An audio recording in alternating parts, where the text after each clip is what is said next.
Abandoned while pregnant, she receives an unexpected offer to look after the paralyzed son of a millionaire.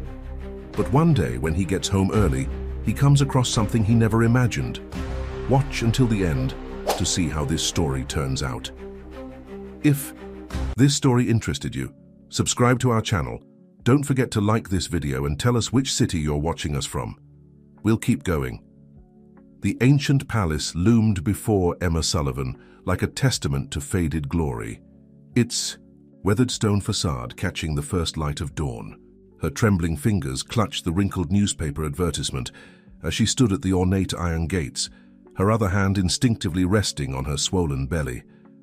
At 26, life had stripped away her dreams one by one, leaving her with nothing but the promise held in those few printed lines. Live-in caregiver needed, room and board provided, experience with teenagers preferred. The morning air carried a hint of spring, but Emma barely noticed as she pressed the intercom button. Her heart pounded against her ribs as she waited, counting the seconds that stretched into an eternity. The crackle of static made her jump, and a stern female voice demanded, "Yes?" "I'm Emma Sullivan. I'm here about the caregiver position." She fought to keep her voice steady, professional, despite the desperation clawing at her insides. The last few months had been a blur of closed doors and rejected applications, her growing pregnancy making each opportunity more elusive than the last. The gates swung open with a metallic groan, revealing a winding driveway flanked by meticulously maintained topiary. Emma's sensible shoes crunched on the gravel as she made her way toward the entrance, each step carrying the weight of her circumstances. 6 months pregnant, abandoned by the man who had promised her the world, and down to her last few dollars. This wasn't just a job interview, it was her last chance. The massive wooden doors opened before she could knock, revealing a tall woman with steel gray hair pulled into a severe bun. Her expression was as starched as her uniform, and her eyes performed a quick clinical assessment of Emma's appearance. "Mrs. Martinez," she introduced herself curtly. "Follow me." The interior of the palace was a study in preserved grandeur. Crystal chandeliers cast rainbow prisms across marble floors, and priceless artwork adorned walls covered in silk damask. But there was something hollow about the opulence, as if the soul had been stripped from the space, leaving behind only empty perfection. Emma was led through a maze of corridors, each more impressive than the last, until they reached what appeared to be a study. The room was dominated by a massive desk, behind which stood a man whose presence seemed to fill the space without effort. Alexander Crawford's reputation preceded him, a brilliant businessman, a recluse since the accident that had changed his family forever, and now potentially her employer. "Mr. Crawford will conduct the interview," Mrs. Martinez announced before disappearing, closing the door with a decisive click. Alexander Crawford's dark eyes fixed on Emma with an intensity that made her want to shrink back. Instead, she straightened her spine, meeting his gaze directly. She had nothing left to lose, and sometimes she had learned that was its own kind of strength. "You're pregnant." It wasn't a question, but rather a statement of fact delivered, in a voice that carried both authority and a hint of something deeper, pain perhaps, or resignation. "Yes, sir." 6 months. Emma refused to apologize for her condition, though she knew it would likely cost her this opportunity, as it had so many others. "And you believe you can handle the physical demands of caring for a teenager in a wheelchair while managing your own pregnancy?" His tone was skeptical but not dismissive. "I believe I can do more than handle it, Mr. Crawford. I believe I can make a difference." The words came from somewhere deep inside her, carrying all the conviction she had left. He studied her for a long moment, his expression unreadable. "My son Lucas has been through 3 caregivers in the past month. He's challenging. The accident that put him in that wheelchair took more than his ability to walk. It took his trust, his joy, his belief in the future."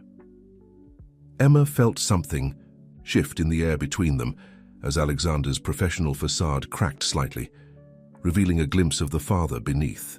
"I understand loss, Mr. Crawford, and I understand that sometimes the hardest battles aren't fought against physical limitations, but against the belief that nothing will ever be right again."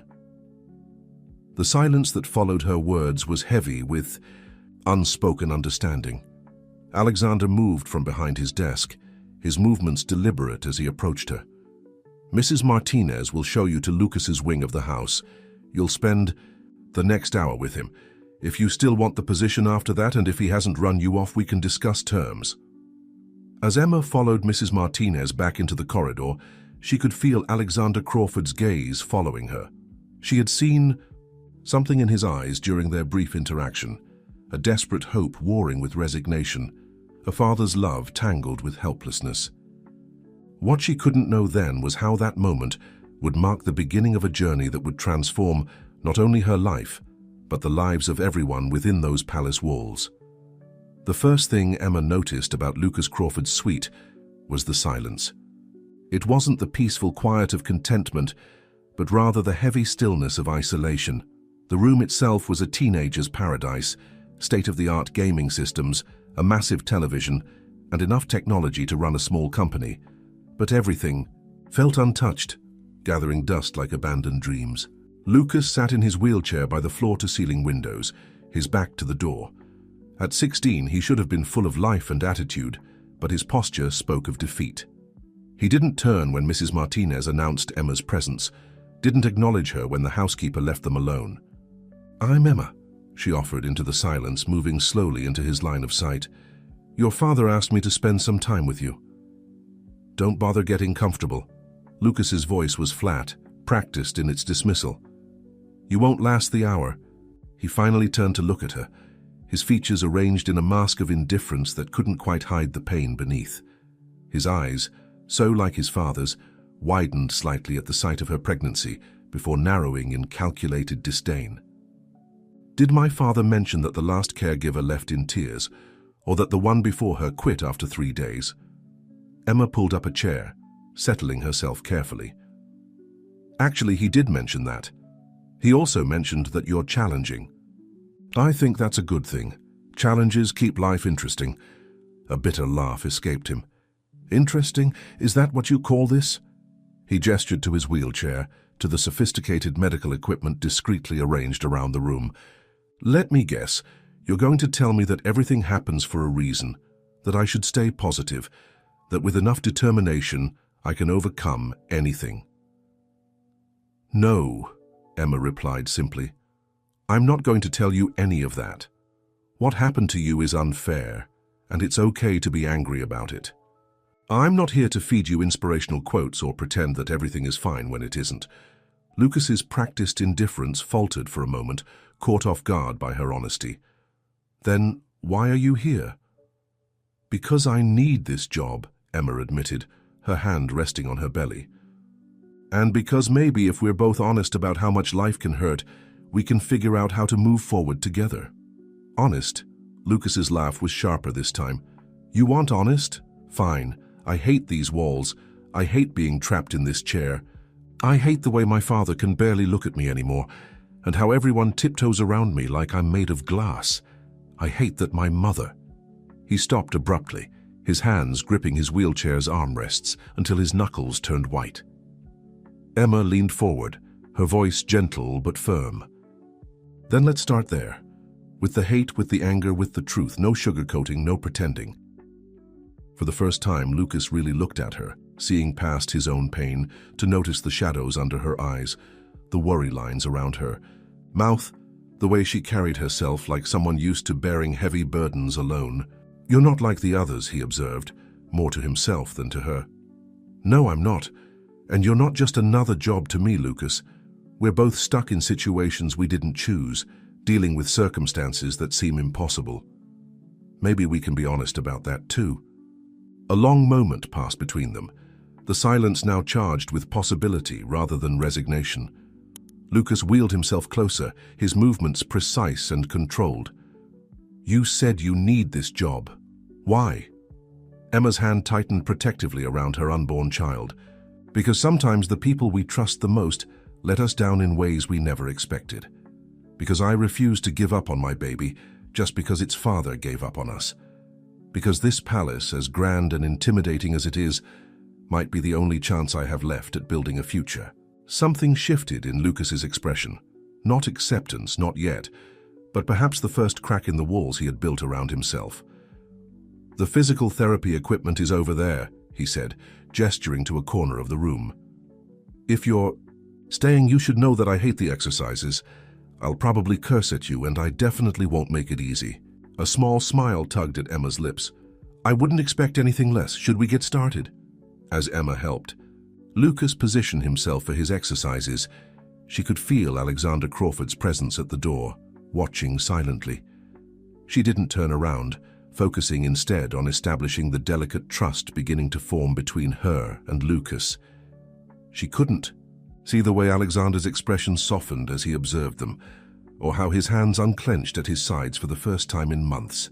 But she could sense that something had shifted in the palace's atmosphere, like the first warm breeze after a long winter, promising change and the possibility of renewal. A week into her new position, Emma found herself settling into a routine at the palace. Each morning began with Lucas's physical therapy, followed by his online classes, and then whatever activities she could convince him to participate in. While the teenager's resistance hadn't completely dissolved, small victories emerged like spring flowers through frost, a genuine laugh during their chess matches, a moment of pride when he mastered a new exercise, a question about her day that wasn't laced with sarcasm. But it was the quiet moments in the evening that began to shift something deeper within the palace's walls. After Lucas retired to his room, Emma often found herself in the vast library, where ancient leather-bound books lined shelves that stretched to the ceiling. It was there that Alexander Crawford began to seek her out, their conversation starting with Lucas's progress, but gradually expanding into something more. "He smiled today," Alexander remarked one evening, his fingers tracing the spine of a first-edition novel. "Actually smiled, I hadn't seen that since." He trailed off, the weight of unspoken memories hanging in the air between them. Emma settled carefully into one of the library's plush armchairs, her growing belly making every movement more deliberate. "He's starting to trust again, Mr. Crawford. It takes time, but it's happening." "Alexander," he corrected softly, "after all you've done this past week, I think we can dispense with formalities." He paused, studying her with that intense gaze that still made her heart skip. "You never asked about the accident." "It wasn't my place," Emma replied simply. "Some stories need to be offered, not demanded." Alexander moved to the window, his silhouette stark against the gathering dusk. It was supposed to be a celebration. Lucas had just won his first major tennis tournament. Catherine, my wife, insisted on driving him home herself, wanting those precious minutes alone with him to express her pride. His voice caught, and Emma felt her chest tighten with empathy. The other driver was texting. He ran a red light. Catherine, she didn't survive, and Lucas... Emma rose from her chair, moving to stand beside him at the window. "Lucas survived because of her," she said gently. "That's not just a medical fact, is it? It's what haunts him." Alexander turned to her, surprise flickering across his features. "How did you know?"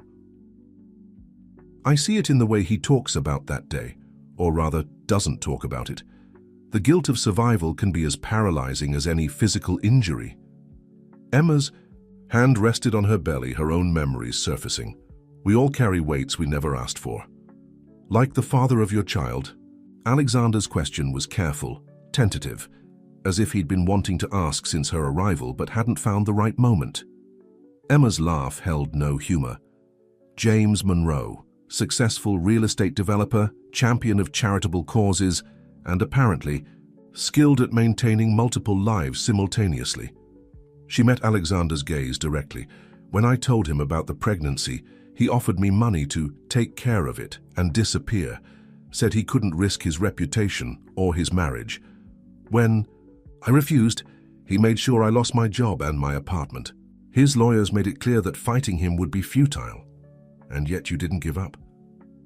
"This baby is innocent," Emma said fiercely. "It deserves a chance at life, at love, at everything good this world has to offer. Just like Lucas deserves. To believe in possibilities again, even if getting there hurts like hell." Alexander's hand moved as if to touch her shoulder, then dropped back to his side. "You've brought something back to this house, Emma, something I thought was lost forever. Lucas isn't the only one who's starting to remember how to hope."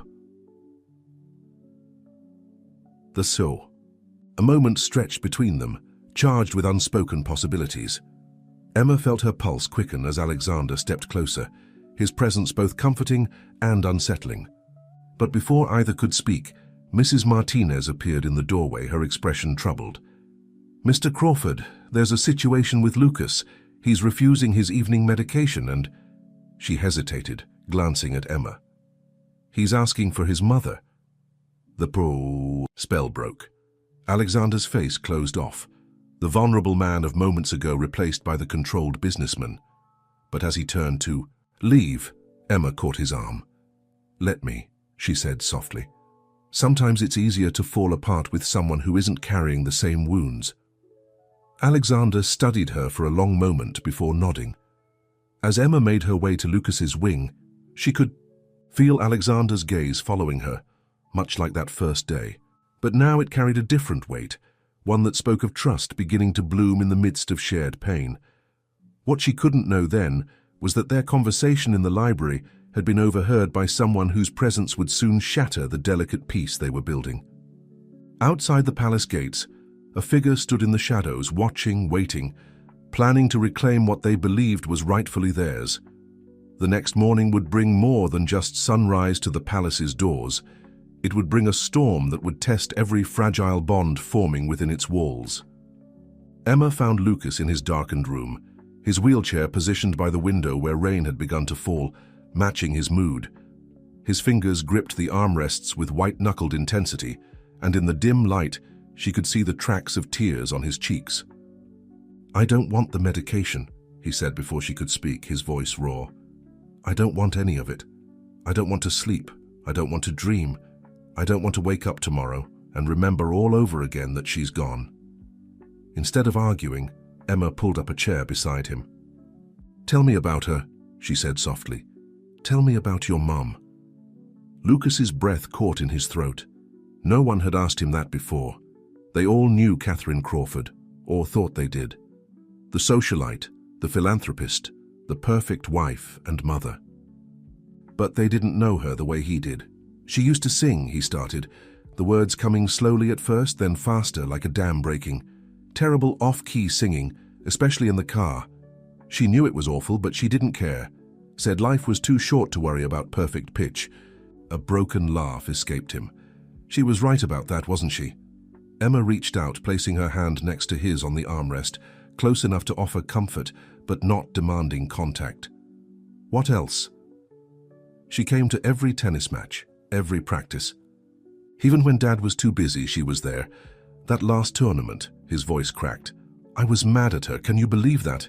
She was cheering too loudly, embarrassing me in front of everyone. I ignored her after the match, barely spoke to her in the car. And then you never got to take it back, Emma finished gently. Never got to tell her you were sorry or that you loved her, or that her cheering was actually the best part of winning.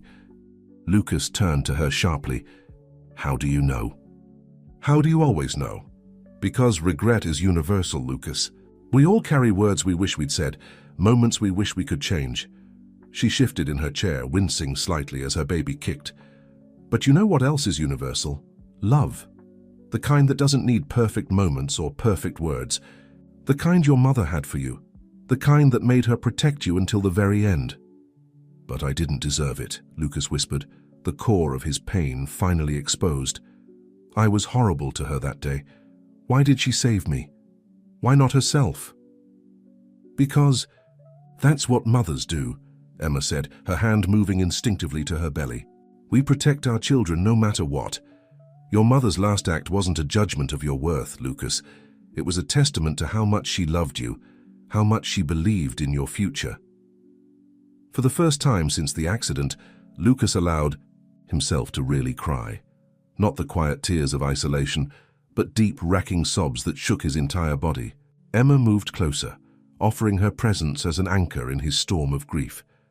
When the sobs finally subsided, Lucas looked at her with red-rimmed eyes. I miss her so much it physically hurts. And Dad, he can barely look at me. I think he wishes she'd saved herself instead. No, Emma said firmly. Your father is drowning in his own grief, but not because he wishes you hadn't survived. He's struggling because he doesn't know how to help you carry this pain. He's afraid of failing the gift your mother left him, you." Lucas was quiet for a long moment, processing her words. Finally, he reached for the medicine cup on his bedside table. "She would want me to keep fighting, wouldn't she? To get stronger, to—" He swallowed hard. "To live." "Yes," Emma said simply. "She would." After Lucas had taken his medication and settled into bed, Emma made her way back to the library. She found Alexander there, a glass of untouched whiskey in his hand, staring at a family portrait on the wall. "He's sleeping," she said softly. "And he took his medicine." Alexander turned to her, his eyes suspiciously bright. "How do you do it? How do you reach him when I can't?" "Because I'm not afraid of his pain," Emma replied. "Or yours." The honesty of her words hung between them, heavy with implication. Alexander set down his glass and crossed the room to her, his movements deliberate. This time, when his hand moved to touch her shoulder, he didn't pull back. But the moment was shattered by Mrs. Martinez's hurried entrance. "Mr. Crawford," she said, her usual composure slipping. "There's someone at the gate. They're demanding to see Miss Sullivan. They say they're the father of her baby." Emma felt the floor tilt beneath her feet as Alexander's hand tightened protectively on her shoulder. Outside, the storm that had been threatening all evening finally broke, lightning illuminating the palace grounds in stark flashes that revealed a familiar figure at the gates, James Monroe, looking nothing like the polished businessman who had once promised her the world. The peace they had been building was about to be tested in ways none of them could have anticipated. As thunder rolled overhead, Emma realized that the real storm wasn't the one raging outside. It was the one about to break within the palace walls, threatening everything and everyone she had come to care about. The security footage on Alexander's office monitor showed James Monroe pacing at the gates like a caged animal, his expensive suit soaked through by the relentless rain.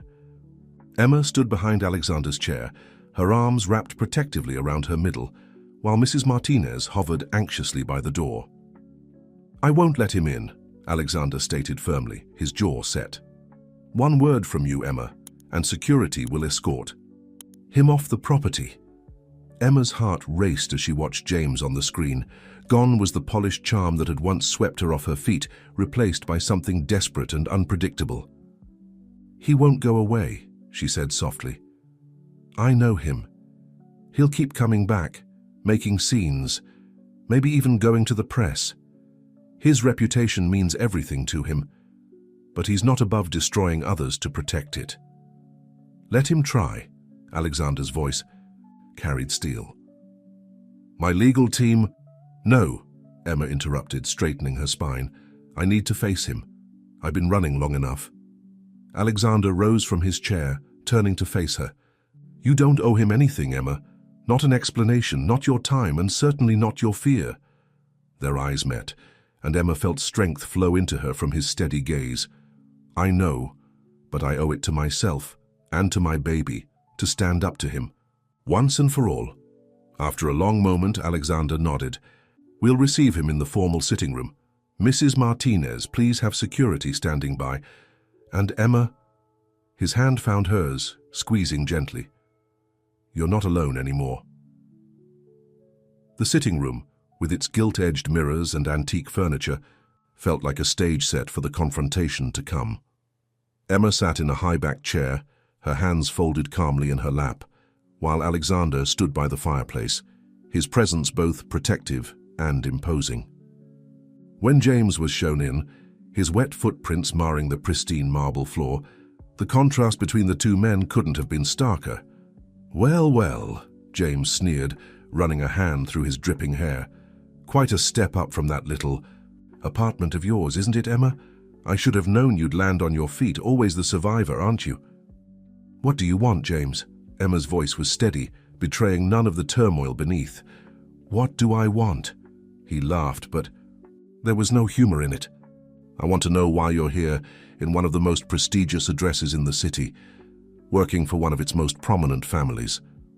I want to know if you're planning to use that baby, my baby, to extort money from me.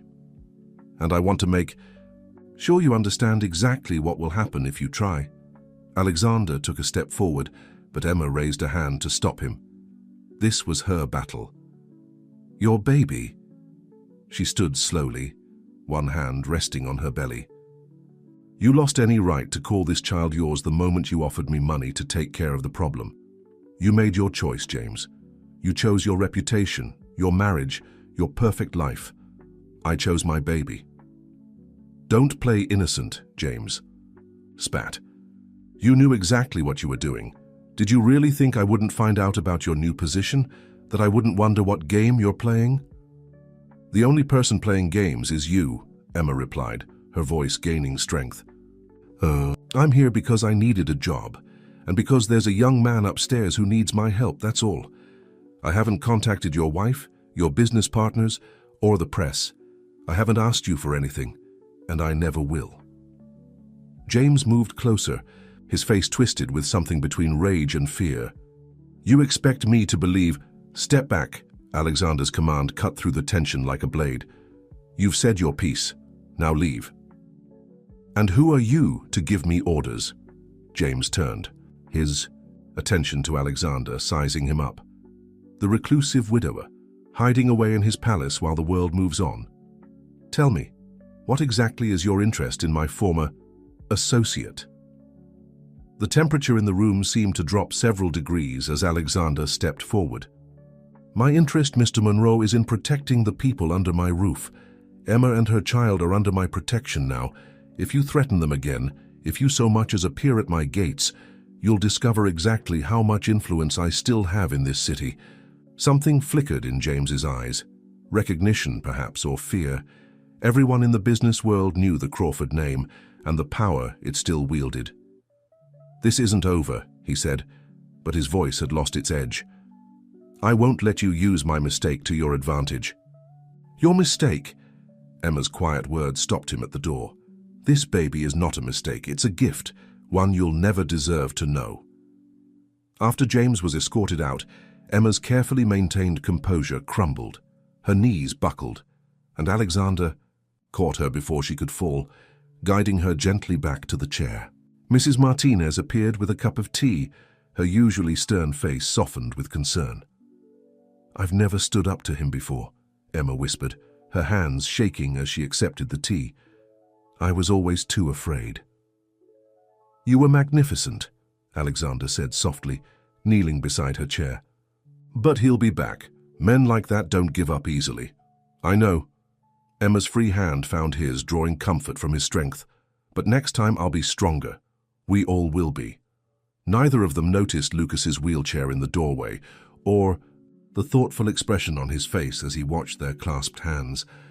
The teenager wheeled himself silently back to his room, his mind working through everything he'd overheard. For the first time since the accident, he felt something stir inside him, a desire to protect, to fight back, to be part of something bigger than his own pain. The storm outside had begun to ease, but within the palace walls the real tempest was just beginning.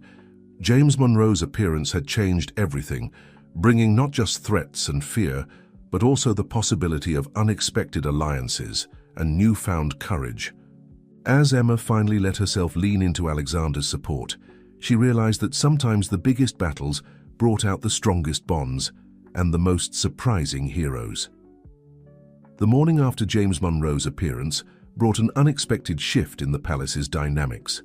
Emma arrived at Lucas's room for their usual physical therapy session to find him already dressed and waiting, a determined set to his jaw that reminded her startlingly of his father.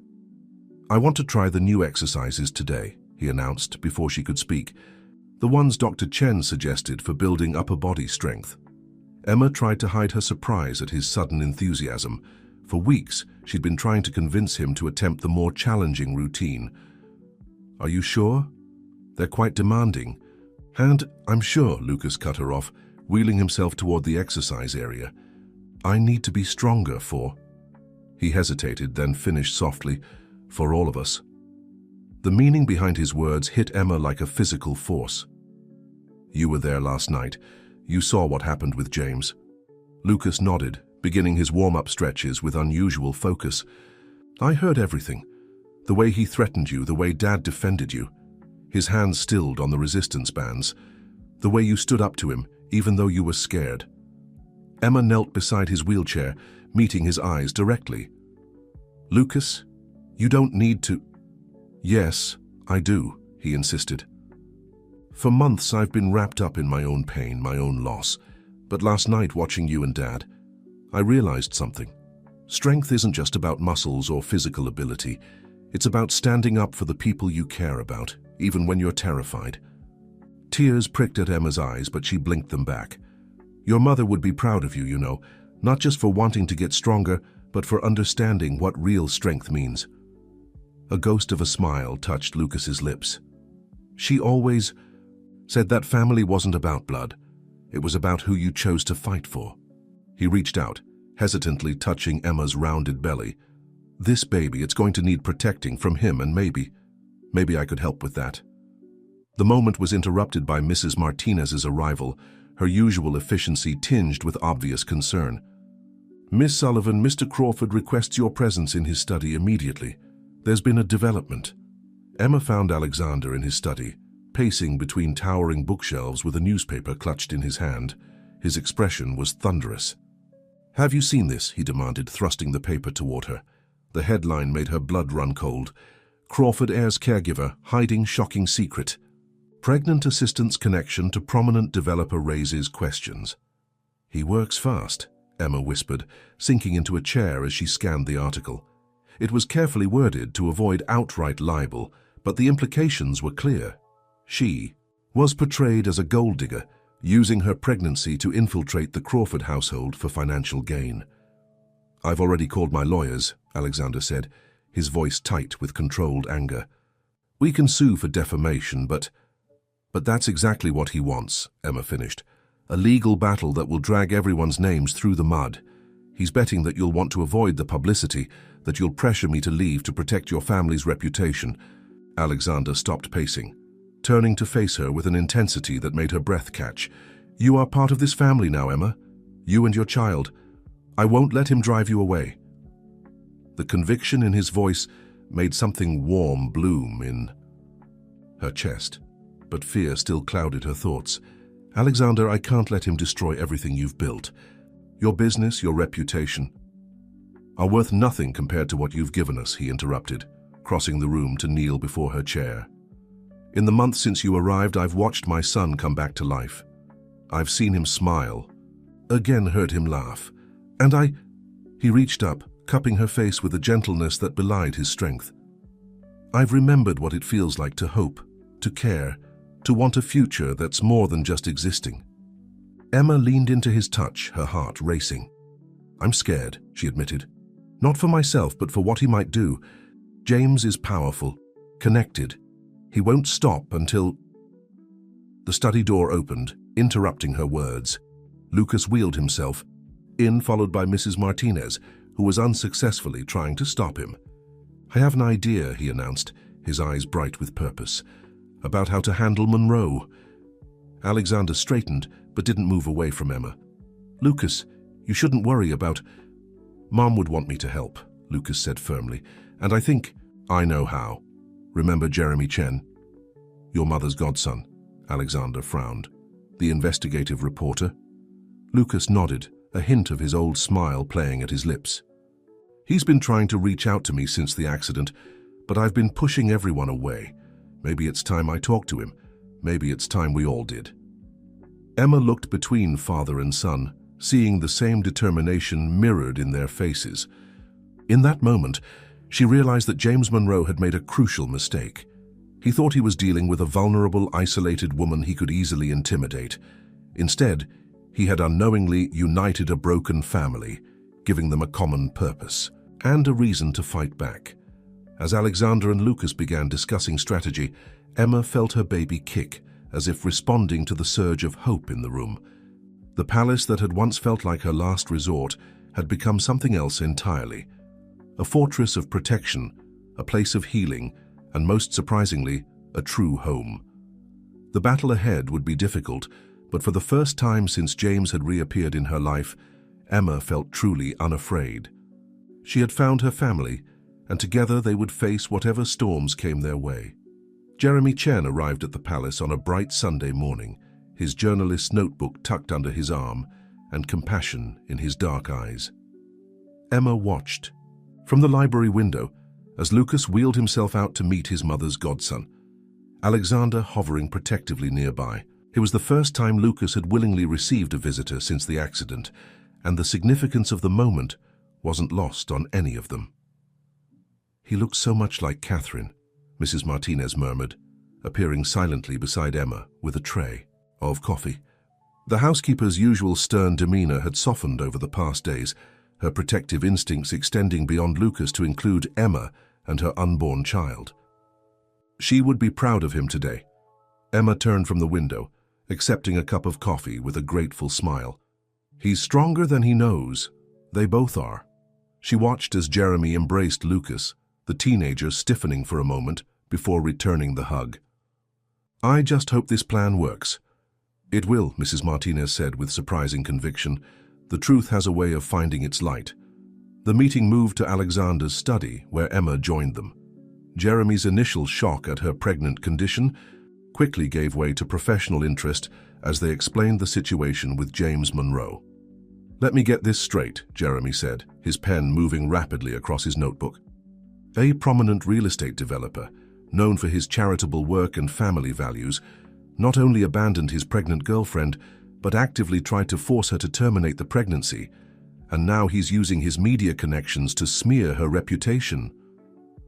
"That's only part of it," Lucas interjected, his voice stronger than Emma had ever heard it. "He threatened her here in our home. I heard everything. He tried to intimidate her, to scare her away." Jeremy's eyebrows rose as he looked between them. "And you're willing to go on record with this, all of you?" "Yes," Emma said quietly. "Not for revenge, but for protection. He needs to understand that he can't control this narrative anymore." Alexander moved to stand behind Emma's chair, his hand resting supportively on her shoulder. "We have security footage of his visit, documentation of his earlier attempts to pay Emma off, and witnesses to his behavior. But more importantly, we have the truth." Jeremy sat back, studying them thoughtfully. "You know this won't be easy. Monroe has friends in high places, connections that could make life difficult for all of you." "Life's already been difficult," Lucas said, wheeling closer to Emma. "But running away and hiding doesn't make things better. Mom taught me that." He paused, swallowing hard. "She also taught me that family protects each other. Emma and her baby are family now." Emma felt tears threatening and blinked them back. The fierce protectiveness in Lucas's voice, so different from the angry, withdrawn boy she'd first met, touched something deep in her heart. "There's something else you should know," Alexander added, his voice carrying a note of steel. "Monroe's charitable foundation has been bidding on city contracts for affordable housing developments, contracts that coincidentally always seem to fall through after he receives the initial funding." Jeremy's pen stilled.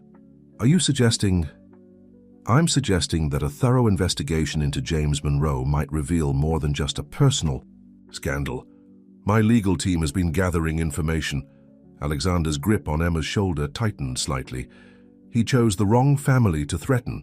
The meeting stretched into the afternoon, with Jeremy taking detailed notes and asking probing questions. By the time he left, the outline of their counterattack was clear. The story would break in stages. First, a sympathetic piece about Emma and the Crawford family's journey of healing, then a deeper investigation into Monroe's business practices and charitable foundations. As they watched Jeremy's car disappear down the driveway, Emma felt a mix of relief and apprehension. "There's no going back now, is there?" "No," Alexander agreed, turning to face her. "But we're in this together, all of us." Lucas wheeled between them, reaching for both their hands. "Mum used to say that the hardest battles show us who our real allies are." He squeezed their fingers. "I think she'd be happy about this, about us." Later that evening, after Lucas had retired to his room, Emma found Alexander in the library again. He stood at the window, his posture tense with protective determination. "Should have asked," he said without turning. If you were ready for this fight, I don't want you to feel pressured into a public battle just because we're willing to wage it." Emma moved to stand beside him, their shoulders touching lightly. "You didn't pressure me into anything. You and Lucas, you gave me something I haven't had in a long time. A reason to stop running, a place to stand and fight." Alexander turned to her then, his eyes intense in the fading light. "Emma, I need you to know something. Whatever happens with Monroe, whatever stories come out, my feelings for you aren't part of this battle. They're real and they're growing stronger every day." Her heart skipped as he reached for her hand. "Alexander, you don't have to say anything," he murmured. "I just needed you to know. Whatever storm is coming, my heart is already yours." Outside, the sun was setting, painting the palace grounds in shades of gold and promise. Emma leaned into Alexander's strength, feeling her baby move as if responding to the moment. Tomorrow would bring its own challenges, but for now, in the quiet of the library, she allowed herself to believe in the possibility of a love strong enough to weather any storm. What none of them could know was that James Monroe was already planning his own counterattack. In his office across town, he was making calls, pulling strings, and preparing to unleash a wave of revelations that would test not only their strategy, but the very bonds they were building. The real battle was just beginning, and it would require more than just truth to win. It would demand courage, trust, and a love strong enough to overcome the darkest of pasts. The story broke on a Tuesday morning, splashed across the front page of the city's most respected newspaper. "Healing and Hope, the Crawford family's journey of love and redemption," read the headline, accompanied by a carefully staged photograph of Lucas, Alexander, and Emma in the palace gardens. Jeremy had done a masterful job, weaving together their stories of loss, resilience, and unexpected connection into a narrative that touched hearts, while hinting at darker truths to come. Emma sat in the kitchen, reading the article for the third time, while Mrs. Martinez stress-baked enough muffins to feed an army. The housekeeper's nervous energy was understandable. They were all waiting for James Monroe's reaction. "He'll try to discredit you," Mrs. Martinez said, sliding another tray into the oven. "Men like that always do." "I know," Emma replied, rubbing her growing belly absently, "but this time I'm ready." The sound of wheels on hardwood announced Lucas's arrival. He looked different today, shoulders straight, chin up, a hint of his mother's determination in his eyes. "Dad's been on the phone all morning," he reported, snagging a warm muffin. "Apparently the story's already making waves.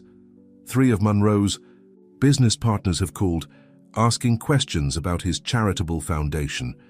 Emma felt a flutter of hope. Jeremy mentioned he's been getting tips from anonymous sources, people who've been afraid to speak up until now. "Like you were," Lucas said softly, reaching for her hand. "Until you found your strength. Until you found us." The moment was interrupted by Alexander's arrival, his face grave.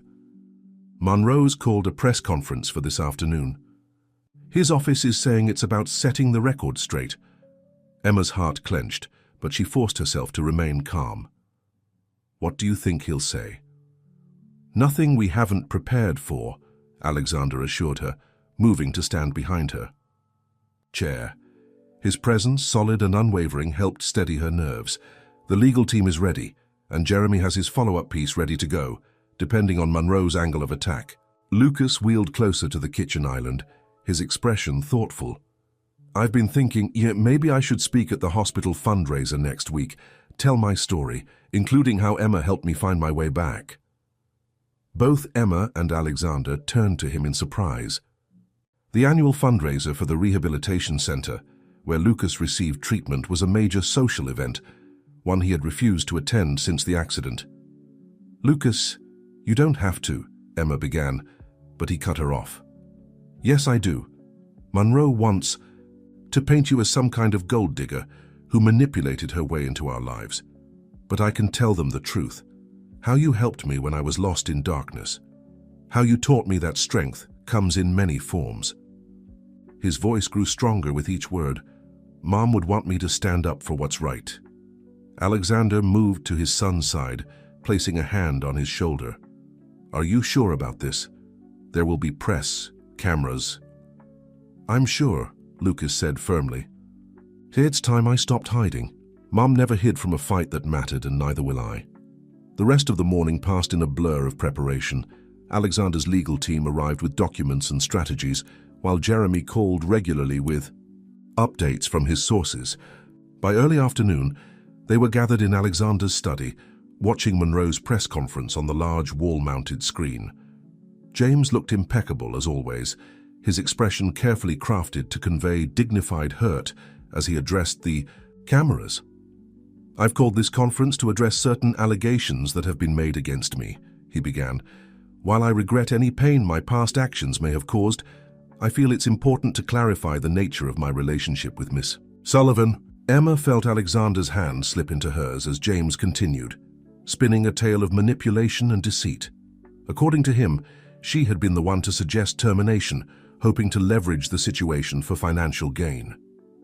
When that failed, he claimed she had targeted the Crawford family, using their vulnerability to establish herself in their household.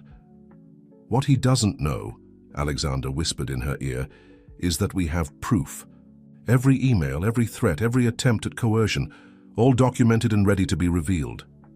And he doesn't know about the Foundation investigations, Lucas added, his eyes fixed on the screen. Jeremy's story tomorrow will change everything. As they watched Monroe continue his performance, Emma felt something shift inside her, not just her baby moving, but a deeper change. The fear that had driven her for so long was being replaced by something stronger, the certainty that she was no longer alone, no longer running, no longer powerless. Later that evening, after the press conference had been dissected and strategies refined, Emma found herself in the palace gardens. The setting sun painted the old stones in shades of amber and rose, and the air was heavy with the scent of blooming flowers. She heard Alexander's approach before she saw him, his footsteps, deliberately loud to avoid startling her. "Penny, for your thoughts?" he asked, joining her on the stone bench. "I was thinking about how different everything is now," she replied, leaning slightly against his shoulder. "A few months ago, I was alone and terrified. Now," she gestured to the palace, to the life they were building. "Now, I have a family worth fighting for." Alexander turned to face her, his expression serious. "We're going to win this, Emma. Not just the battle with Monroe, but the war for happiness, for love." His hand found her face, thumb gently tracing her cheekbone. "I think I've been falling in love with you since the day you stood in my study and refused to back down." Emma's heart soared even as tears threatened. "I think I've been falling in love with you since you first trusted me with your son's heart," she whispered. As Alexander drew her into a gentle kiss, neither of them noticed Lucas watching from his window above, a smile of approval on his face. The teenager wheeled himself back from the window, picking up his mother's photograph from his bedside table. "You'd like her, Mom," he said softly to the picture. "She makes us whole again." The night settled over the palace like a protective blanket, wrapping its inhabitants in momentary peace. Tomorrow would bring new challenges, new battles, new tests of their growing bonds. But for now, in the quiet of the evening, love was winning, and that was all that mattered. The morning of the hospital fundraiser arrived with an electric tension in the air. Emma stood in her room, studying her reflection in the full-length mirror. The elegant maternity gown Alexander had insisted on buying her flowed gracefully over her 7-month belly, making her feel both beautiful and vulnerable. Tonight would be her first public appearance since Jeremy's article, and she knew all eyes would be on her. A soft knock at the door preceded Mrs. Martinez's entrance. The housekeeper carried a small velvet box, her usually stern expression softened with emotion. "Mrs. Crawford, Catherine, would have wanted you to have this for tonight," she said, opening the box to reveal a delicate pearl necklace. "She wore it to every important event, said it gave her strength." Emma's fingers trembled as she touched the pearls. "I couldn't possibly—" "Yes, you can," came Lucas's voice from the doorway. He wheeled himself in, dressed in a sharp suit that made him look older, more confident. "Mum would have loved you, Emma. She would have been proud to see you wearing her pearls. Mrs. Martinez helped secure the necklace around Emma's throat while Lucas watched, his eyes bright with unshed tears. You look like a real Crawford, he said softly, like you belong here, because you do. The sound of Alexander's footsteps in the hallway made Emma's heart skip. He appeared in the doorway, handsome in his tuxedo, and stopped short at the sight of her. The look in his eyes made her cheeks flush. The pearls, he said, his voice rough with emotion. Catherine's pearls. I hope it's okay, Emma started. But Alexander crossed the room in 3 strides, taking her hands in his. It's perfect, he assured her. You're perfect. He turned to include Lucas in his gaze. We're all perfect, together. The moment was broken by Mrs. Martinez's gentle reminder that they needed to leave soon. The fundraiser was being held at the city's most prestigious hotel, and they had planned to arrive early, so Lucas could prepare for his speech. The drive into the city was quiet, each of them lost in their own thoughts. Emma's hand remained clasped in Alexander's, drawing strength from his steady presence. Lucas sat across from them, practicing his speech under his breath, occasionally catching Emma's eye with a reassuring smile. They were met at the hotel's side entrance by Jeremy, who had been monitoring the situation. Monroe's here already, he warned in a low voice. With his wife, they're working the room, telling their version of events to anyone who'll listen. Alexander's hand tightened on Emma's. We knew he'd be here. We're ready. The ballroom was a glittering spectacle of crystal chandeliers and floating champagne glasses. As they made their entrance, Emma felt the wave of whispers and stares wash over them. But with Alexander at her side and Lucas ahead of them, she held her head high, Catherine's pearls cool against her throat. James Monroe's voice carried across the room, artificially jovial as he held court with a group of investors. His wife stood beside him, her smile fixed and brittle. When he caught sight of Emma, his laugh faltered for just a moment before recovering. Here we go, Lucas murmured, wheeling himself toward the stage area where he would later speak. Time to show them what family really means. The next hour was a carefully choreographed dance of social niceties and strategic conversations. Alexander kept Emma close, introducing her to key board members and benefactors. To her surprise, many of them already seemed to be on their side, having read Jeremy's article and drawn their own conclusions about James Monroe's character. The foundation's finances are under review, one board member whispered to Alexander. Things aren't looking good for Monroe's pet projects. Another trustee pulled Emma aside, her elderly face kind but shrewd. My dear, I knew Catherine well. She would have adored you, especially the way you've helped bring that boy back to life. Don't let anyone tell you you don't belong here. As the time for speeches approached, Emma noticed James making his way toward them, his wife trailing behind like a ghost. But before he could reach them, the lights dimmed, and the hospital director took the stage. Ladies and gentlemen, we have a special speaker tonight, someone who embodies the spirit of hope and healing that our rehabilitation center represents. Please welcome Lucas Crawford. The applause was polite but uncertain as Lucas wheeled himself onto the stage. Emma held her breath, feeling Alexander's arm slip around her waist supportively. A year ago, Lucas began, his voice clear and strong. I thought my life was over. Not just because of this wheelchair, but because I had lost the person who always believed in me, my mother. He paused, his eyes finding Emma in the crowd. But life has a way of sending us angels when we need them most. Sometimes they come, disguised as pregnant caregivers who refuse to let us give up. A ripple of laughter went through the crowd, but it was warm, appreciative. Emma felt tears threatening as Lucas continued, describing his journey from darkness to hope, and the family that had formed in the most unexpected way. My mother taught me that family isn't about blood. It's about love, about choice, about standing together when the world tries to tear you apart. His gaze moved deliberately to where James Monroe stood, frozen in place. It's about protecting each other from those who would cause harm, whether through actions or lies. The silence in the ballroom was absolute as Lucas finished his speech, every eye moving between him and the visibly shaken James Monroe. But it was Monroe's wife who moved first, stepping away from her husband with a quiet dignity that commanded attention. "Enough, James," she said, her voice carrying in the hushed room.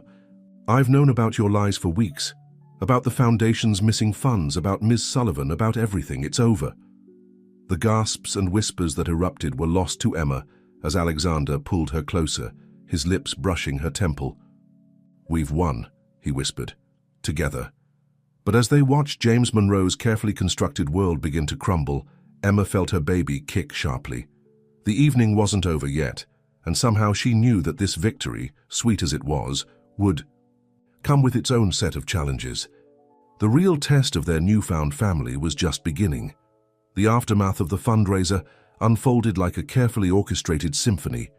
James Monroe's wife's public declaration set off a chain reaction that no one could have predicted. By the time they returned to the palace that night, Jeremy's phone was buzzing constantly with new revelations from sources suddenly eager to speak. But Emma barely registered the political and social earthquake they had triggered. Her attention was focused entirely on Lucas, who sat in his wheelchair in the palace library, somehow looking both exhausted and more alive than she'd ever seen him. "Mum would have been proud of you tonight," Alexander said, perching on the arm of Emma's chair. "The way you spoke, the strength you showed, you're so much like her." Lucas smiled, running his fingers over the speech cards in his lap. "I felt her there, you know, not just because of the pearls," he nodded toward Emma's throat, "but because of what we've become, the family she would have wanted us to be." Emma reached up to touch the pearls, still warm from her skin. "I felt her too," she admitted, "like a blessing." "She always said that love was an action, not just a feeling," Mrs. Martinez added, appearing with a tray of tea. The housekeeper's eyes were suspiciously bright. "That real love shows itself in how we protect each other, how we fight for each other." Alexander's hand found Emma's shoulder, squeezing gently. "Speaking of protection, the legal team is moving forward first thing in the morning. Monroe's wife has agreed to provide evidence about the Foundation's irregularities. His entire empire is about to face serious scrutiny." "But that's not what matters most," Lucas interjected, wheeling closer to Emma. "What matters is that he can't hurt you or the baby anymore. You're safe now, you're home." The word home echoed in Emma's heart, bringing fresh tears to her eyes. Pregnancy hormones, she told herself, but knew it was more than that. Home had always been a concept just out of reach, a dream she'd chased, through various apartments and relationships, until now. "There's something else we need to discuss," Alexander said, his voice taking on a note of nervous determination that made Emma look up sharply. "Something I've been wanting to ask for a while now." Lucas suddenly grinned, wheeling himself toward the door. "That's my cue. Come on, Mrs. Martinez. Dad needs some privacy for this." The housekeeper's eyes widened in understanding, and she hurried after Lucas, closing the library doors behind them. Emma's heart began to race as Alexander moved to kneel beside her chair. "Emma Sullivan," he began, taking her hands in his, "when you first walked into this palace, you brought with you more than just hope for my son. You brought life back to these halls, love back to our hearts, and a future I never thought I'd have again." "Alexander," she whispered, but he pressed on. "I know it might seem fast, and some might say we're rushing because of the baby or the situation with Monroe, but they don't know what I know, what Lucas knows, that you were meant to find us, meant to heal us, meant to complete this family." From his pocket, he withdrew a small velvet box different from the one that had held Catherine's pearls. "I'm not asking you to replace Catherine. No one could. But I am asking you to help me honor her memory by building something new, something beautiful, something she would have celebrated." Emma's vision blurred with tears as Alexander opened the box, revealing a stunning emerald ring. The emerald was Catherine's favorite stone, he explained softly. She always said it represented growth and new beginnings, like the spring after a long winter. "It's perfect," Emma managed to say through her tears. "Just like you," Alexander smiled, his own eyes glistening. "Emma Sullivan, will you marry me?" Will you help me raise our children, Lucas and this little one, in a home filled with the kind of love that can overcome any obstacle? Before Emma could answer, a muffled cheer erupted from behind the library doors, followed by Lucas's distinctive laugh and Mrs. Martinez's attempts to shush him. Alexander chuckled, shaking his head. "So much for privacy in this palace," he murmured. Emma laughed through her tears, squeezing his hands. "Yes," she said, her voice growing stronger. "Yes to the ring, yes to the family, yes to everything." The library doors burst open as Lucas wheeled in at top speed, Mrs. Martinez hurrying behind him with a champagne bottle and glasses. "I told you she'd say yes," Lucas exclaimed, his face glowing with joy. "I told you it was the perfect time." As Alexander slipped the ring onto her finger, Emma felt her baby kick enthusiastically, as if adding its own approval to the moment. The emerald caught the library's warm light, sending green sparkles dancing across the books that had witnessed so much of their journey. "To new beginnings," Alexander proposed, raising his glass of champagne while Emma sipped her sparkling water. "To family," Lucas added. "To love," Emma finished, her free hand resting on her belly while the other remained intertwined with Alexander's. Outside the palace windows, the city lights twinkled like stars, and a warm spring breeze carried the scent of blooming flowers. In the distance, storm clouds were gathering. There would still be battles to fight, challenges to face, a future to build. But here, in this moment, surrounded by the family she had found in the most unexpected way, Emma knew that they would face it all together. Lucas wheeled closer, placing his hand over their joined ones. "Mum would love this," he said softly. "She'd say it was perfect." And somehow, in the warmth of the library, with Catherine's pearls at her throat and Catherine's emerald on her finger, Emma felt the truth of those words. Perfect not because it was flawless, but because it was real, hard-won, and built on the kind of love that could weather any storm. The news of Emma and Alexander's engagement spread through the city's social circles like wildfire, drawing reactions that ranged from heartfelt congratulations to barely concealed skepticism. But within the palace walls, a different kind of transformation was taking place. Lucas had thrown himself into wedding planning with unexpected enthusiasm, his wheelchair becoming a command center of color swatches and flower catalogs. "Mom's garden," he announced one morning, wheeling into the breakfast room where Emma and Alexander were sharing their morning coffee. "That's where you should have the ceremony. It's perfect, intimate, beautiful, and—" He paused, emotion flickering across his face. "It's where she was happiest." Emma reached for his hand, squeezing it gently. "Are you sure? We could look at other venues if it feels too soon." Lucas shook his head firmly. "I'm sure. Besides, I've been working with Dr. Chen on something special for the wedding." His eyes sparkled with determination. "He thinks with the new treatment protocol and extra physical therapy, I might be able to stand for short periods by then. Maybe even take a few steps." Alexander's coffee cup clattered against its saucer. "Lucas, we don't want you to push yourself too hard. The wedding isn't about—" "It's about family," Lucas interrupted. "And I want to stand beside you both when you say your vows. I want to honor Mom's memory by showing her that we're not just surviving, we're thriving." Emma felt her baby kick, as if in agreement. "Then we'll have it in the garden," she said, softly. "But promise me you won't push yourself too far too fast. We have time." The garden, as it turned out, needed considerable work to restore it to its former glory. Catherine's absence had left it somewhat neglected, though the bones of her vision remained. Mrs. Martinez surprised them all by producing detailed notebooks of Catherine's gardening plans, complete with sketches and seasonal schedules. "She gave them to me for safekeeping," the housekeeper explained, her usual efficiency softened by memory. "Said someday the garden would need to bloom again when the time was right." As spring deepened into early summer, the garden began to transform. Emma often found herself working alongside the gardeners, her growing belly making some tasks challenging, but not impossible. Alexander would watch from his study window, his heart full at the sight of her bringing life back to Catherine's beloved space. One particularly warm afternoon, Emma was supervising the planting of new rose bushes when she heard the distinctive sound of Lucas's wheelchair on the garden path. He had just returned from his therapy session, and his face glowed with triumph. "Watch this," he said, positioning himself near a sturdy garden bench. With careful, deliberate movements, he locked his wheelchair's brakes and gripped the bench's armrest. Slowly, trembling with effort, he began to pull himself upright. Emma's heart leaped into her throat as she watched him rise, his legs shaking but holding. For a brief, beautiful moment, Lucas Crawford stood tall, his mother's determination written in every line of his body. "Lucas," she whispered, tears streaming down her face. "You did it." "Not for long," he admitted, carefully lowering himself back into his chair. "But it's a start, Dr. Chen says, with more practice." He stopped, looking past Emma with a grin. "Dad, did you see?"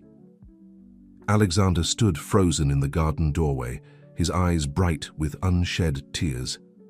In 3 long strides, he reached his son, pulling him into a fierce embrace. "I saw," he managed. "I saw everything." The moment was interrupted by Mrs. Martinez hurrying down the path, waving a newspaper. "You need to see this," she said, her voice urgent. "It's about Mr. Monroe." The headline made Emma's blood run cold. "Monroe Foundation Scandal Deepens, Missing Millions and Hidden Accounts Revealed." Below was a smaller headline that caught her eye. "Monroe's wife files for divorce, citing pattern of deception." "Jeremy's been busy," Lucas observed, reading over her shoulder. "Look, he's quoted Mom's old friends from the charity circuit. They're all coming forward with stories about Monroe's manipulation of foundation funds." Alexander's arm slipped around Emma's waist, protective and steadying. "His lawyers have reached out. They want to negotiate." "Negotiate what?" Emma asked, her hand instinctively covering her belly. "Everything. Her settlement to avoid criminal charges, agreements about publicity, and—" Alexander hesitated. "He's offering to sign away all parental rights to the baby." The garden fell silent, except for the gentle splashing of Catherine's restored fountain. Emma looked around at the space that would soon host her wedding, at the roses beginning to bloom, the cleaned marble benches, the freshly gravelled paths. At Lucas, who had found the strength to stand again, at Alexander, whose love had given her a home she never thought she'd find. "Tell his lawyers yes," she said finally. "Not for the money or the publicity, but for closure. This baby deserves to start life free from his shadow." Lucas wheeled closer, taking her hand. "And it will have everything it needs, a home, a big brother, and parents who know what real love looks like." As if in response, the baby kicked strongly, making Emma laugh through her tears. The afternoon sun caught Catherine's restored garden in a golden light, turning the fountain's spray into a shower of diamonds. Somewhere, Emma thought, Catherine was watching, approving, blessing the new life blooming in the space she had loved so well. But even as they celebrated these victories, Lucas's progress, Monroe's comeuppance, the garden's revival, none of them could have predicted the challenge that lay just around the corner, a challenge that would test their newfound strength in ways they never expected, and prove that sometimes the greatest acts of love come from the most unexpected sources. The August heat wave hit the city like a physical force, making the palace's ancient stone walls a welcome refuge. 8 months pregnant now, Emma spent most of her time in the air-conditioned library, helping Lucas with his summer reading while trying to finalize wedding details. The ceremony was scheduled for October, when the weather would be cooler and the garden's autumn flowers would be in full bloom. But life, as they had learned, had its own plans. It started with a phone call from Monroe's lawyers. The settlement papers were ready, requiring only final signatures to make everything official. Against Alexander's protests, Emma insisted on being present for the meeting. "I need to see this through," she explained, adjusting Catherine's pearls around her neck. She had taken to wearing them daily, drawing strength from their connection to the woman who had loved this family first. For all of us. The law firm's conference room was cool and impersonal, with views of the city stretching out below. James Monroe sat at one end of the long table, a shadow of his former polished self. The scandal had taken its toll. His company was under investigation. His marriage was ending, and his carefully constructed public image lay in ruins. What happened next would replay in Emma's mind for years to come. As she reached for the papers that would legally sever James's connection to her child, Monroe suddenly stood, his chair scraping harshly against the floor. "Wait," he said, his voice cracking. "Please, just wait." Alexander tensed beside her, but Emma held up a hand. Something in James's face was different, the arrogance gone, replaced by something that looked startlingly like regret. "I need to say something," James continued, looking directly at Emma for the first time since that night at the palace. "What I did to you, it wasn't about you or the baby, it was about me. My fear, my selfishness. Watching your family, seeing how the Crawfords have embraced you, how that boy lights up when he talks about being a brother." He swallowed hard. "I was wrong. About everything." The silence in the conference room was absolute. Emma felt Alexander's hand tighten on hers as James pulled an envelope from his jacket. "This is a trust fund," he said, sliding it across the table. "Set up in the baby's name. Not as a bribe or a way to stay involved, but as an apology. As a way to give this child something better than a father who was too cowardly to love them." Emma's hand shook as she reached for the envelope. "James." "Don't worry," he managed a weak smile. "I'm still signing away my rights. Your family, the Crawfords, that's where this baby belongs. I needed you to know that I understand now, what I threw away, what you found." As Emma processed his words, she felt a sharp pain lance through her abdomen, then another. Her gasp brought Alexander to his feet, lawyers forgotten as he recognized the look on her face. "The baby," she whispered. "It's coming." The next few hours passed in a blur of activity, the rush to the hospital, Alexander's steady presence, Mrs. Martinez arriving with her hospital bag, Lucas insisting on being there, his wheelchair positioned firmly in the waiting room. Through it all, Emma held on to Catherine's pearls, drawing strength from their cool touch against her skin. As contractions intensified, she found herself talking to Catherine, asking for guidance, for protection, for the strength to bring this new life into the world. The delivery room buzzed with quiet efficiency as Emma's labor progressed. Alexander never left her side, his quiet support anchoring her through each wave of pain. Outside, Lucas kept everyone updated on his phone, coordinating with Mrs. Martinez and even sending updates to Jeremy, who had become a close friend through all their trials. As dawn broke over the city, painting the hospital room in soft pink, light, Emma's daughter made her entrance into the world with a strong cry that seemed to shake the very foundations of their lives. The nurses cleaned and wrapped her, placing her in Emma's arms while Alexander looked on, tears streaming unashamedly down his face. "She's perfect," he whispered, touching their daughter's tiny hand with wonder. "Absolutely perfect." When Lucas was finally allowed in, his approach to the bed was almost reverent. "She's so small," he marveled, reaching out to touch his sister's dark curls. "But look, she's got her mama's determination. Look at how strong she grips my finger."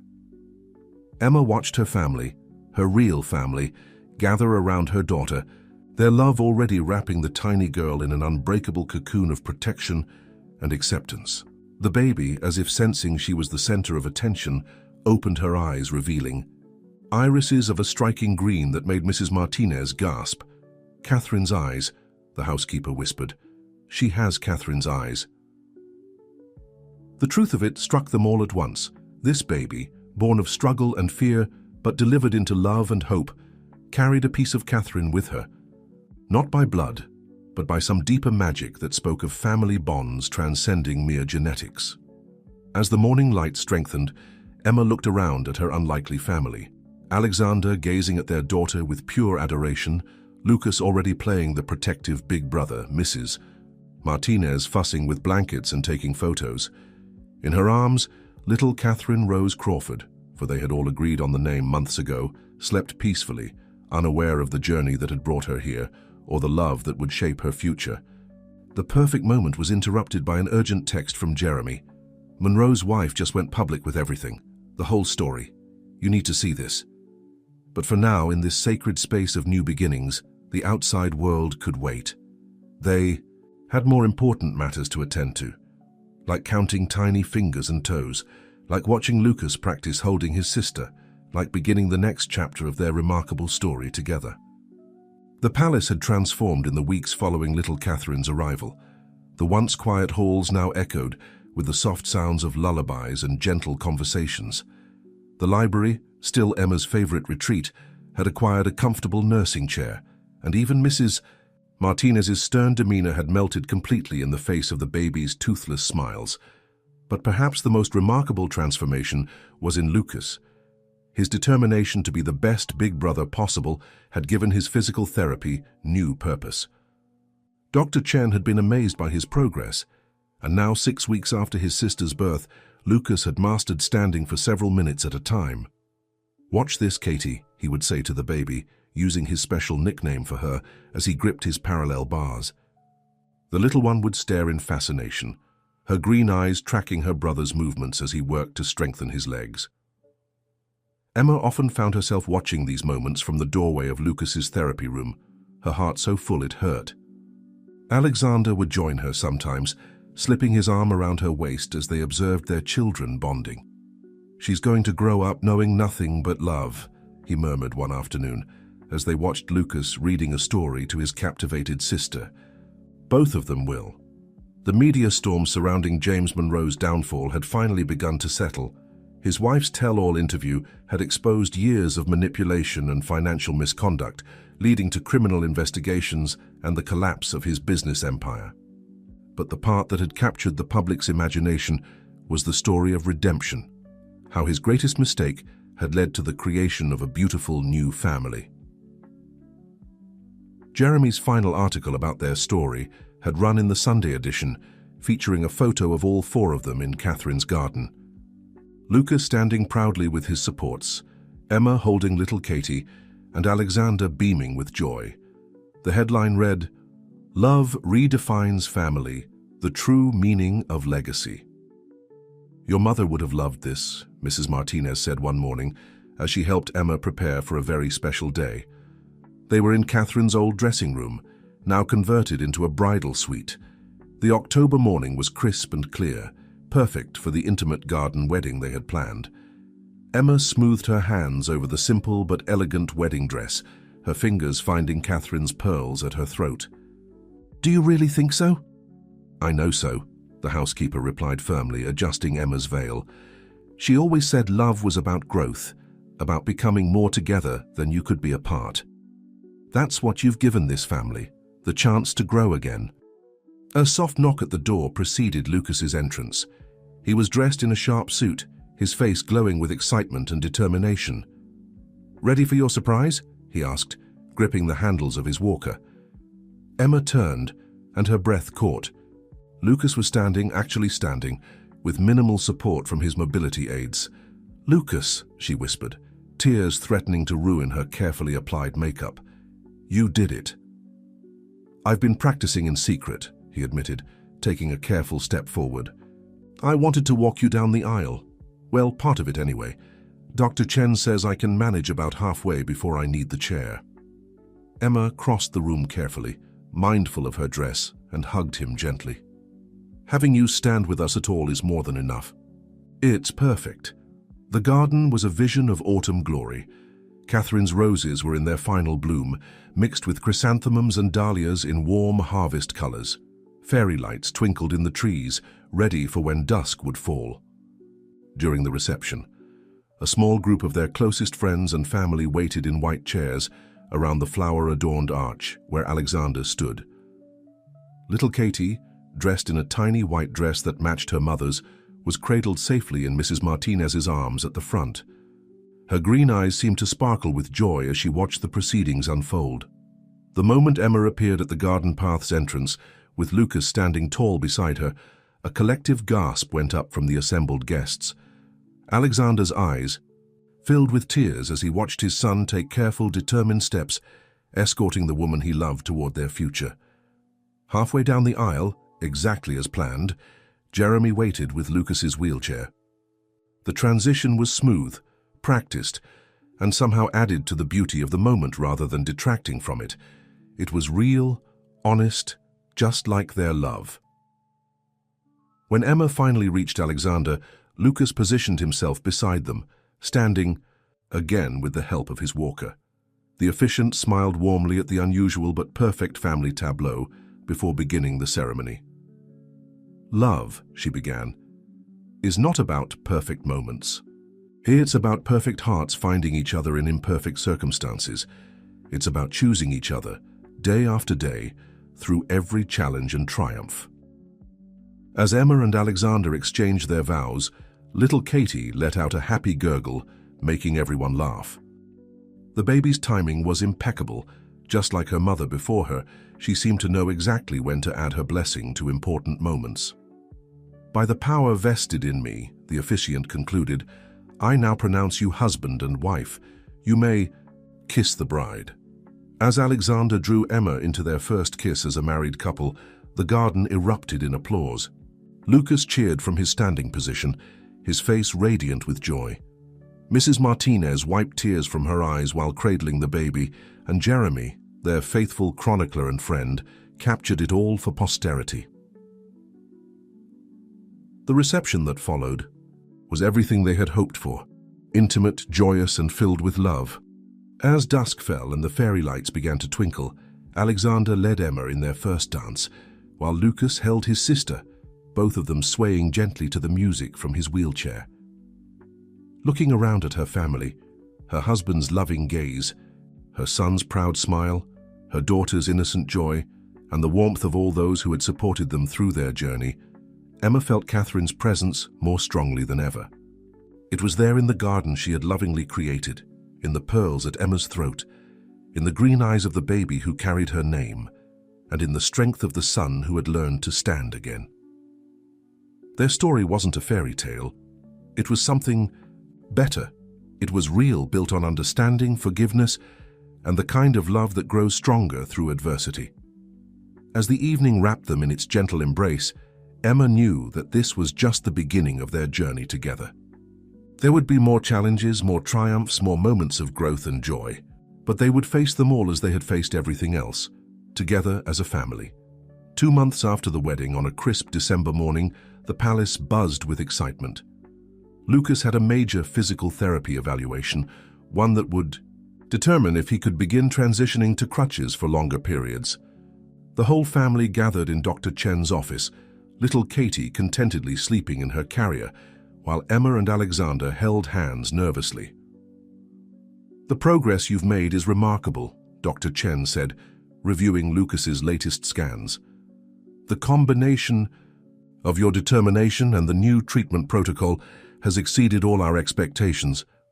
While you'll still need your wheelchair for longer distances and tired days, I believe you're ready for the next step." Lucas's face lit up with the same determination they'd seen the day he decided to walk Emma down the aisle. "Does this mean I can start helping more with Katie, maybe even carry her sometimes?" Dr. Chen smiled warmly. "With proper support and precautions, yes. Your core strength has improved significantly. Speaking of which," he turned to address the whole family, "there's a new clinical trial starting at the rehabilitation center. Given Lucas's incredible progress, I'd like to recommend him as a candidate." Emma felt Alexander's hand tighten on hers as Dr. Chen explained the innovative therapy that combined cutting-edge technology with intensive physical training. It wasn't a miracle cure, but it offered the possibility of even greater mobility and independence. "I want to do it," Lucas said immediately, his eyes shining with purpose. "Not just for me, but for others too. Maybe my experience could help other kids who think they'll never stand again." Emma's heart swelled with pride.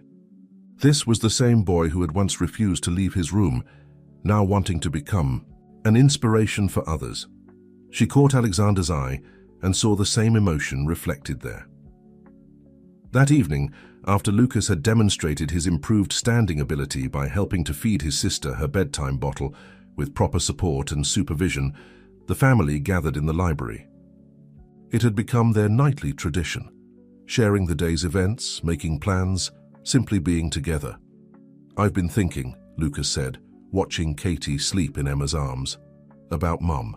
About how she always said everything happens for a reason, even when we can't see it at first." Alexander moved to sit beside his son, his face soft with understanding. "She was wise that way. When the accident happened, I thought nothing good could ever come from it. I was so angry, so lost." Lucas reached out to touch his sister's tiny hand.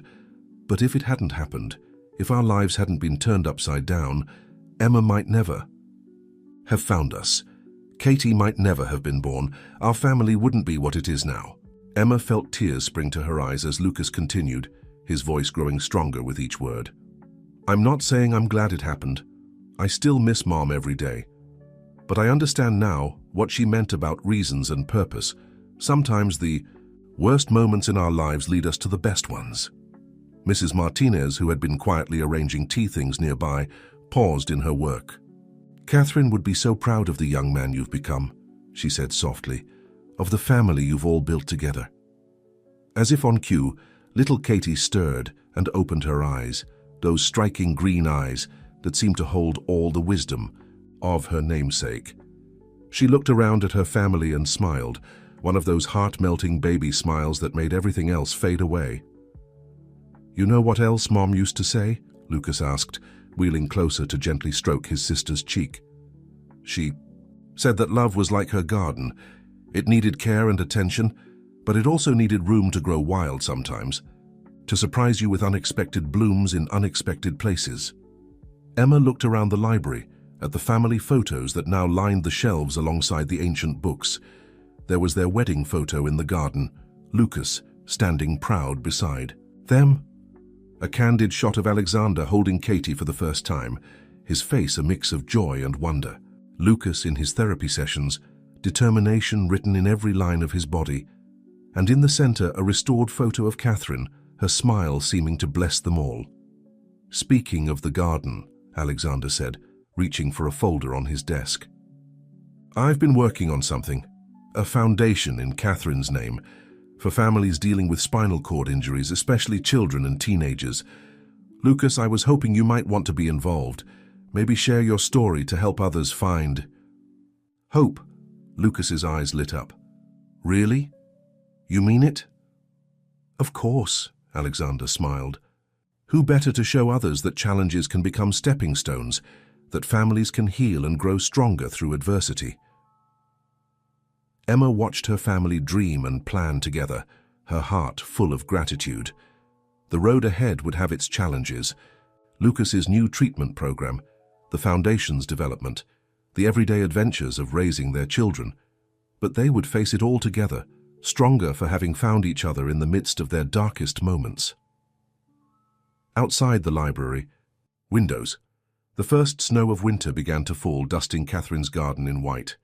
Inside, wrapped in the warmth of family love, little Katie drifted back to sleep, secure in the knowledge that she was surrounded by unshakable love. Lucas continued sharing ideas for the foundation, his face animated with purpose. "Alexander." And Emma exchanged glances full of joy and promise, their hands clasped tight. This was their reality, not a perfect fairy tale, but something far more precious. A family forged through pain and healing, strengthened by understanding and acceptance, and bound together by a love that had bloomed in the most unexpected garden of all. Mrs. Martinez silently refilled their teacups, her usual efficiency softened by affection. In the gentle quiet of the evening, surrounded by books that had witnessed their journey and photos that told their story, the Crawford family continued writing their own unique tale of love, resilience, and the power of new beginnings. As spring returned to Catherine's garden, bringing with it the first anniversary of Emma's arrival at the palace, life had settled into a new rhythm. Little Katie was crawling now, exploring her world with fearless curiosity, while Lucas continued to make remarkable progress in his clinical trial.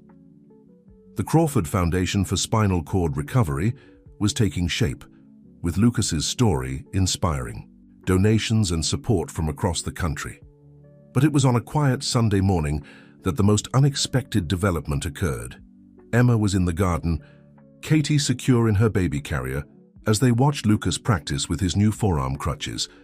His therapists had been amazed by his progress in the trial, and he was now able to walk short distances with minimal support. "Mom would love this," Lucas said, carefully navigating the garden path. "Remember how she used to say every flower needs its own time to bloom?" Emma smiled, adjusting Katie's sun hat. She was right about that, just like she was right about so many things. "Speaking of Mum," Lucas paused, his face taking on a serious expression. "There's something I've been wanting to ask you, something important." Before he could continue, Mrs. Martinez appeared on the garden path, her usual composure slightly ruffled. "You have visitors," she announced, "rather unexpected ones." Following her gesture, Emma turned to see James Monroe's ex-wife, Victoria, standing at the garden entrance. But it was the person beside her that made Emma's heart skip, a teenage girl, perhaps 15 or 16, with familiar features and uncertain eyes. "I'm sorry to come unannounced," Victoria said, stepping forward. "But Sarah, my daughter, she needed to come. After everything that's happened, after learning about her father's other family." The girl, Sarah, moved closer, her eyes fixed on little Katie. "So this is my sister," she said softly. The garden fell silent except for the gentle splashing of the fountain. Emma felt Lucas wheel closer to her side, protective but curious. They had known James had a daughter from his marriage, but she had been kept away from all the publicity and scandal.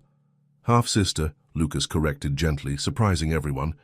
"But in this family, we've learned that blood is the least important part of being siblings." He extended his hand to Sarah. "I'm Lucas, and this little explorer is Catherine. We call her Katie." Something in Lucas's easy acceptance seemed to break the tension. Sarah moved forward, shaking his hand and then kneeling to peer at Katie, who responded with one of her heart-melting smiles. "She has Dad's nose," Sarah observed, then quickly added, "But your smile, it's nice to finally meet you both, all of you." Victoria stepped forward, her elegant composure wavering slightly. "When Sarah learned about everything, about James's actions, about your baby, she had so many questions. We've been in therapy, trying to process it all, and she kept coming. Back to one thing, she has a sister." Emma felt her heart expand with understanding. This wasn't about James or the scandal. It was about two innocent girls who shared a connection, about family ties that transcended the mistakes of others. "Would you like to hold her?" Emma offered, already unfastening Katie's carrier. "She's usually pretty good with new people." As Sarah carefully cradled her baby sister, Lucas caught Emma's eye with a knowing smile. This was what Catherine, the first Catherine, would have wanted. This healing, this acceptance, this growing family circle. Alexander found them all there later, sharing tea in the garden while Katie alternated between Sarah's lap and Lucas's wheelchair. The sight of his family expanded in this unexpected ways brought a warm smile to his face. "You know," Sarah said, watching Lucas demonstrate his progress with the crutches, "I always wanted siblings. I used to beg my parents before everything happened. And now I have two, even if it's not the way I imagined." "Family rarely is what we imagine," Alexander said wisely, joining them at the garden table. "But sometimes it's better than anything we could have planned." As the afternoon progressed, plans were made. Sarah would come for regular visits, getting to know her siblings and becoming part of their uniquely blended family. Victoria, seeing her daughter's joy, seemed to release years of tension. "Thank you," she said quietly to Emma as they prepared to leave. For being bigger than the hurt James caused, for letting Sarah have this connection. Emma watched as Sarah said goodbye to Katie, promising to return soon with pictures from her latest school art show. Lucas had already exchanged phone numbers with her, talking about a group chat for siblings. "Love multiplies," Emma said, remembering something Catherine had written in her garden journals. "It doesn't divide." After their visitors left, the family gathered in the library for their evening routine. But tonight felt different, expanded, enriched by the day's events. Lucas was particularly thoughtful as he held his sleeping sister. You know what Mum would say about today, he mused. She'd say that sometimes the most beautiful flowers grow from seeds we didn't plant ourselves. Emma reached for Alexander's hand, feeling the truth of those words deep in her heart. Their family garden continued to grow, sprouting new blooms in unexpected places, each one adding its own unique beauty to their story.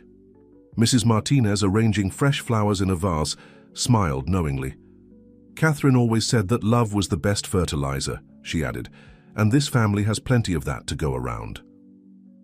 Outside, the spring breeze carried the scent of new blooms through Catherine's garden, while inside, the warmth of family love continued to nurture each new growth, each new connection, each new chapter in their ever-expanding story.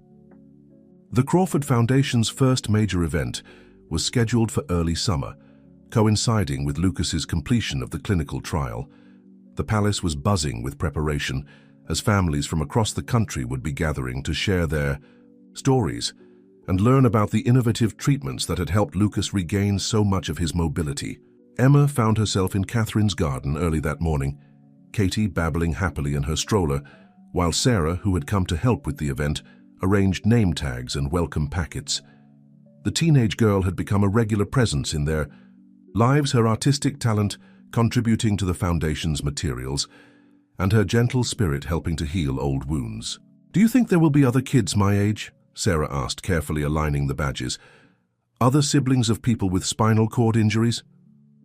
"Actually, yes," Lucas answered, wheeling through the garden path with impressive speed. "Doctor, Chen says several families are bringing their whole support systems. It's not just about the patients, it's about everyone who helps them heal." Emma watched as her stepson navigated the path with confidence, remembering the angry, withdrawn boy she'd met just over a year ago. Now he was preparing to give the keynote speech at the Foundation's event, sharing his journey with others who needed hope. "The first guests are arriving," Mrs. Martinez announced from the garden entrance. "And Mr. Crawford is looking for you, Lucas. Something about last-minute changes to your speech." Lucas grinned, reaching for his crutches. "No changes, Dad's just nervous. He always gets this way before big events." With practiced movements, he transferred from his chair and stood, ready to walk the short distance to the house. "Coming, Emma?" "We'll be right there," Emma assured him, gathering Katie's things while Sarah collected the name tags. "Save us good seats." The palace's grand ballroom had been transformed into a welcoming conference space, with comfortable seating arranged to accommodate wheelchairs and other mobility aids. Photos lined the walls, Lucas's journey documented in images, from those first difficult days through his remarkable progress. And there in the center was Catherine's portrait, her smile watching over everything. Alexander found them as families began arriving, his nervous energy manifesting in constant adjustments to his tie. "Everything looks perfect," Emma assured him, straightening the tie one last time. Catherine would be proud of all of this. "Speaking of pride," he replied, nodding toward the entrance. "Look who just arrived." Jeremy Chen stood in the doorway, camera in hand, but it was his companion that drew everyone's attention. James Monroe, looking older and somehow both smaller and more human, stood uncertainly at the reporter's side. "He asked to come," Jeremy explained quietly as he approached them. "Said he needed to see the good that had come from his mistakes, to understand what real family looks like." Emma felt Alexander tense beside her, but before either could respond, Lucas appeared, standing tall with his crutches. "You should stay," he said to James, his voice carrying the same compassion his mother had been known for. "See how we help families heal, how we turn challenges into stepping stones." James's eyes moved from Lucas to little Katie, who was reaching for her big brother from Sarah's arms, then to his daughter, who met his gaze with a mixture of forgiveness and determination. "I'd like that," he said softly, "if you're sure." The event unfolded like a flower opening to the sun. Families shared stories of struggle and triumph. Medical professionals presented new research, and throughout it all, the spirit of hope and healing filled the air. When Lucas took the stage, supported by his crutches but standing strong, the room fell silent. "A year ago," he began, "I thought my story was over. I had lost my mother, my ability to walk, and my belief in the future. But life had other plans. His eyes found Emma in the crowd, holding Katie while Sarah sat close by. Life sent us an angel disguised as a pregnant caregiver who taught us that family isn't about perfect moments, it's about perfect love in imperfect circumstances. As Lucas continued his speech, sharing his journey and the Foundation's mission, Emma noticed James Monroe wiping tears from his eyes. Beside him, Sarah reached for his hand, offering forgiveness and understanding in that simple gesture. My mother always said that healing happens in layers, Lucas concluded, standing straighter than ever. Like the layers of soil in her beloved garden. First comes acceptance, then hope, then the strength to grow toward the light. This foundation is our way of helping others find their light, their hope, their path to healing. The applause was thunderous, but it was the shared tears and understanding nods that truly measured the speech's impact. As Lucas made his way back to his family, accepting hugs and congratulations, Emma felt Catherine's presence strongly. In the pearls at her throat, in the garden visible through the windows, and in the love that filled the room. Later that evening, after the guests had gone and the family gathered in the library for their nightly tradition, Lucas shared something he'd been keeping secret. "Dr. Chen thinks I might be able to walk Katie down the aisle at her wedding," he said, his eyes twinkling. "You know, in about 20 or 30 years, or escort Sarah at her graduation next year," Alexander added, smiling at his stepdaughter. "One step at a time," Emma reminded them, but her heart swelled at their optimism, their ability to dream of future celebrations even as they cherished present joys. Mrs. Martinez, serving their evening tea, paused by Catherine's portrait. "She always said that love was the best medicine," the housekeeper remarked. "I think today proved her right." Outside, the summer evening wrapped the palace in golden light, while inside, a family continued to grow, to heal, to love. They had learned that sometimes the deepest wounds lead to the most beautiful healing, and that family, in all its forms, was the strongest medicine of all. As autumn painted Catherine's garden in rich golds and crimsons, the palace prepared for another milestone, Katie's first birthday. The year had brought so many changes, so much healing, that celebrating their youngest member's special day felt like honoring every step of their journey. Emma stood in the garden, supervising the decoration preparations while Katie took wobbly steps between Lucas and Sarah, who sat a few feet apart, encouraging their baby sister. Lucas, now able to walk short distances with just a single cane, beamed with pride every time Katie reached him successfully. "Can you believe it's been a year?" Sarah asked, catching Katie as she stumbled into her arms. "Sometimes it feels like I've always been part of this family, like I was just waiting to find you all." "That's because you were meant to be here," Lucas replied, holding out his arms as Katie turned and headed back his way. "Just like Emma was meant to find us, and Katie was meant to bring us all together." Mrs. Martinez appeared with a tray of lemonade, her normally stern face soft with affection as she watched the siblings. "The cake is ready, and Mr. Crawford just called. He's on his way back with the surprise." The surprise had been weeks in the planning, Alexander's gift to both his daughters. Emma smiled, remembering how excited he'd been when he first shared the idea with her. Victoria arrived early, helping with the final preparations. The relationship between the two women had grown into a genuine friendship, built on understanding and their shared love for their children. She carried a large, carefully wrapped package that Sarah immediately recognized as an art supply case. "For the nursery mural," Victoria explained, seeing Emma's curious look. "Sarah's been designing it for weeks." Indeed, Sarah had shown a remarkable talent for art, and her latest project was to paint a garden scene in Katie's nursery, incorporating elements of Catherine's beloved garden. It was her way of helping her baby sister know the grandmother she'd never meet. The party guests began arriving. Dr. Chen and his team, Jeremy with his camera ready to capture every moment, families they'd met through the foundation, and even James, who had been making steady progress in rebuilding relationships with both his daughters. Lucas insisted on standing to greet each guest, using his cane with growing confidence. The latest round of innovative treatments had exceeded everyone's expectations, and while he still used his wheelchair for longer periods, his mobility continued to improve.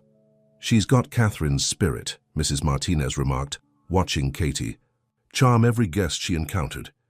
That same way of bringing people together, of making everyone feel special." The afternoon was filled with laughter, music, and the kind of joy that comes from truly appreciating life's precious moments. When Alexander finally arrived with his surprise, Emma felt tears spring to her eyes. He carried 2 identical golden lockets, each containing a tiny photograph of Catherine on one side and a family photo on the other.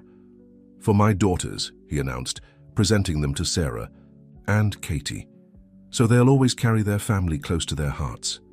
Sarah's eyes welled up as she helped fasten the locket around Katie's neck, then allowed her father to do the same for her. "All of us together," she whispered, touching the precious gift, past and present. The cake cutting became a family affair, with Lucas holding Katie while Sarah helped guide her tiny hand. Alexander and Emma stood close by, his arm around her waist, both of them marveling at how perfectly their blended family had come together. Later, as the party wound down and the autumn sun painted the garden in golden light, Emma found herself sitting on Catherine's favorite bench, watching her family. Lucas was demonstrating his improved mobility to some foundation families.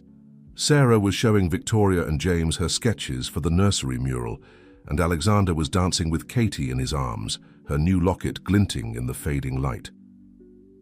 Mrs. Martinez joined her, carrying a worn leather book. "I found this while preparing for the party," she said, handing Emma Catherine's personal journal. "There's something you should read." Emma carefully opened the journal to the marked page, recognizing Catherine's elegant handwriting. "Love, I've learned, is like my garden. It needs room to grow wild sometimes, to surprise you with unexpected blooms in unexpected places. The best gardens aren't the perfectly manicured ones. They're the ones that have space for new flowers to take root, for different species to grow together, creating something more beautiful than any single bloom could be alone." "She knew," Mrs. Martinez said softly. Somehow she knew her family would need room to grow to become something new and beautiful. Emma watched as Lucas called everyone together for a family photo, insisting on standing with his cane. Sarah helped position Katie between them, both girls' lockets catching the light. Alexander's arm slipped around Emma's waist as Jeremy readied his camera. "Perfect," Jeremy declared after taking the shot. "Absolutely perfect." And it was perfect. Not because everything was flawless, but because it was real. Their family garden had grown in ways none of them could have predicted, each new addition making it richer, more vibrant, more alive. As the evening wrapped them in its gentle embrace, Emma realized that Catherine's garden had become more than just a physical space. It was a metaphor for their family, a place where love grew wild and free, where different blooms came together to create something extraordinarily beautiful, where healing and growth were constant companions in the dance of life.